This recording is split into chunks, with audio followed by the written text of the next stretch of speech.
Your mind isn't broken. It's just not designed for shallow living.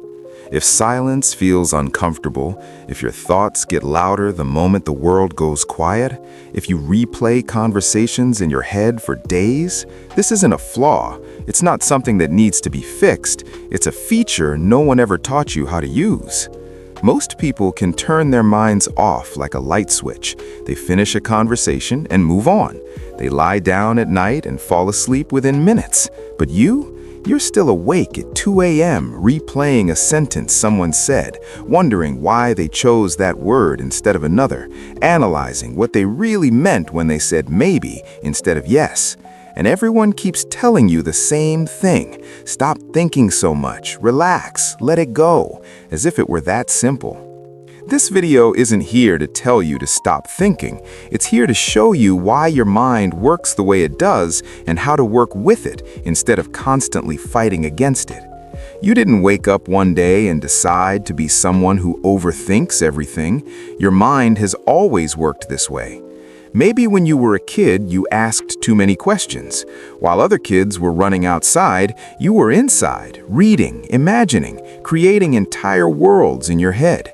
You noticed details others ignored. You felt things more intensely. And at some point, someone probably told you that you think too much, that you're too sensitive, that you should just be normal. So you learned to hide it. You learned to tone yourself down.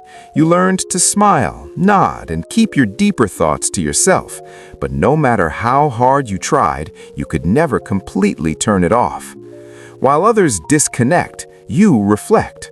While others move on quickly, you stay a little longer, trying to understand what just happened, what it meant, what could have been different.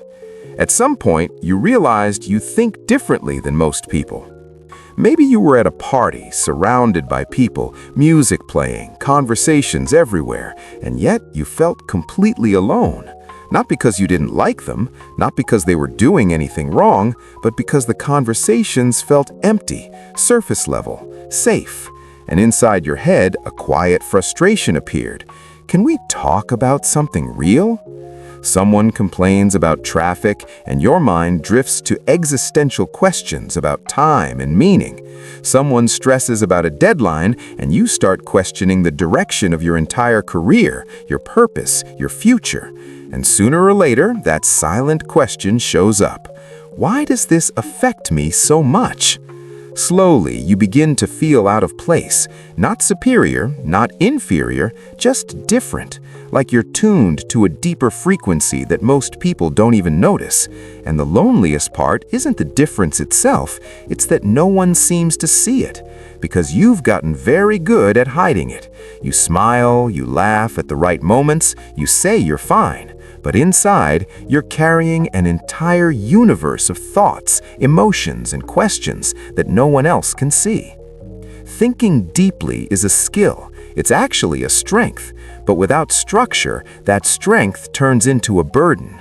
When there's no order in the mind, chaos shows up as anxiety.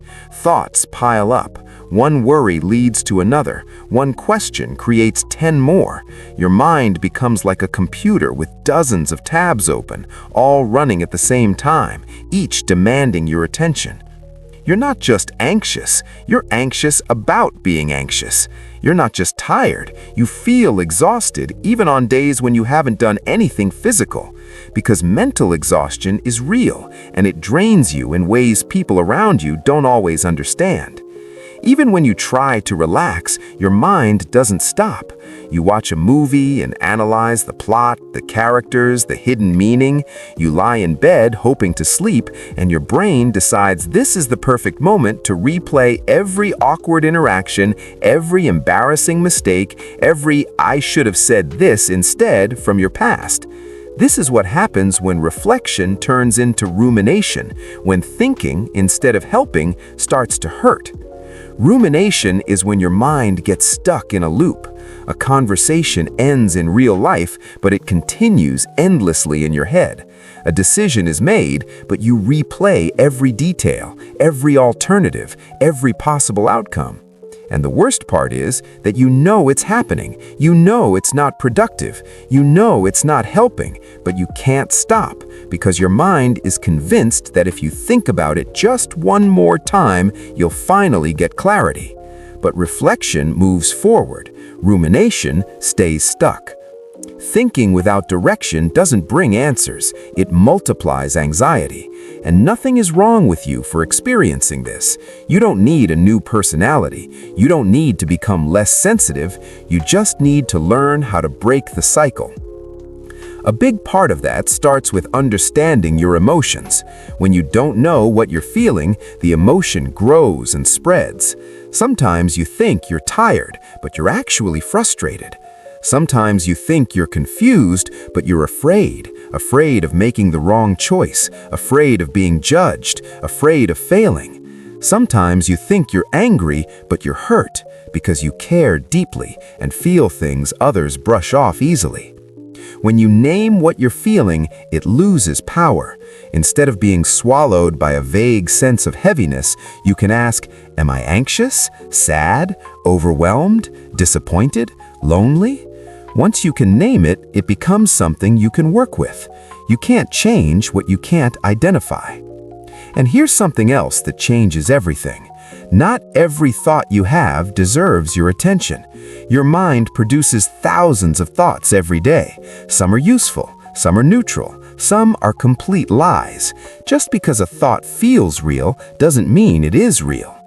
You are not your thoughts. You are the one who notices them. Imagine sitting by a river, watching leaves float by. Each leaf is a thought. You don't have to grab every leaf. You don't have to analyze each one. You can simply watch them pass.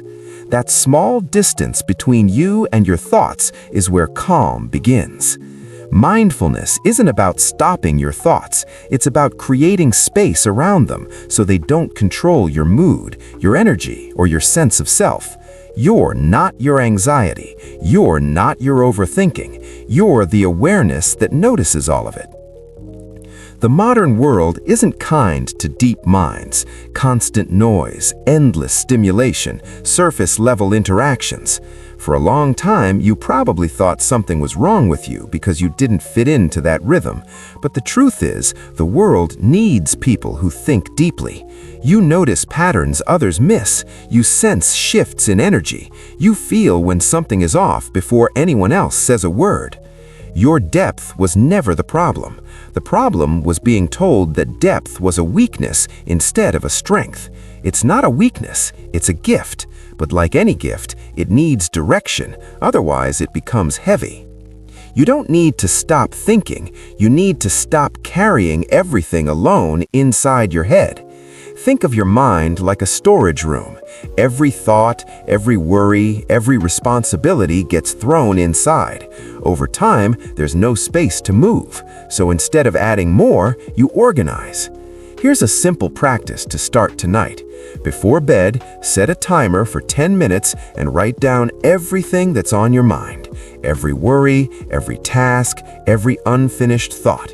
Don't edit, don't judge, just let it out. Once it's on paper, it loses some of its power. What felt overwhelming in your head often becomes surprisingly small when you see it written down. Personal growth for you isn't about becoming someone else. It's not about being louder, more confident, or more carefree. It's about learning to live well with the mind you already have, understanding how it works, naming what you feel, creating space between you and your thoughts, directing your depth towards things that actually matter to you. The depth that exhausts you today can become clarity tomorrow.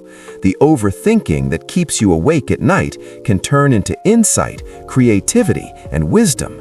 You don't need less thinking, you need directed thinking, thinking that serves you instead of draining you.